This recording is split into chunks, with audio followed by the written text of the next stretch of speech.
On a deux belles humanités là, sur le canapé là. Il y a du cœur, il y a du cœur. Je suis pas bavard, mais ouais, on est content. J'ai découvert que j'avais un frère. Et en fait, ce frère, c'est vous. Putain, qu'est-ce qu'il me raconte, lui? Je vais essayer. C'est Thibaut Desormeaux, qui est un grand chef d'orchestre de renommée internationale. Il découvre qu'il a été adopté. Ouais. Et à cette occasion-là, il découvre qu'il a un frère de sang qui, lui, est tromboniste dans une harmonie, une fanfare du Nord. Et ça fait combien de temps que tu joues du trombone? Puis tu sais, ici c'est fanfare ou foot. Hein. Ça, il travaille dans une cantine et a pas la même vie, quoi. Donc en gros, il a pas eu la même chance. Rien à voir, lui et moi. J'essaie de comprendre pourquoi moi je suis ici et lui là-bas alors qu'on aurait pu être réunis. C'est l'histoire des deux frères, mais c'est aussi l'histoire du déterminisme social. C'est où est-ce que l'on est. Et on est voilà, à Meudon et qu'à 3 ans on vous met au piano et que vous devenez un grand chef. Et à l'inverse, si vous naissez dans le Nord et qu'on vous met dans une fanfare, on peut très bien être grand chef dans le Nord, hein, ça n'a rien à voir avec le Nord, mais tromboniste dans une fanfare, c'est pas les mêmes destins.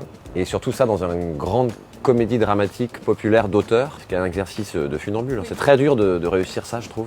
Manuel, il est hyper authentique, il a quelque chose quand même de très très humain, c'est ce qui compte pour lui le plus. Il a été chercher des gens qui sont vraiment musiciens dans cette fanfare de Lalin, qui joue son propre rôle dans le film, sauf que là, ça s'appelle Walincourt dans le film. Et c'est des personnalités très très riches, donc c'est des cadeaux pour un film, parce que ça fait une galerie de second rôle auquel on s'attache immédiatement. Et on faisait des blagues sur le tournage, genre ouais, on ira à Cannes l'année prochaine, ils se marraient tous, tout le monde se marrait. Et là, ils étaient tous dans leur habit de fanfare, sur le tapis rouge, hyper émus, ils en revenaient pas, ils étaient... Non mais c'est vrai, Ouais. c'était fou.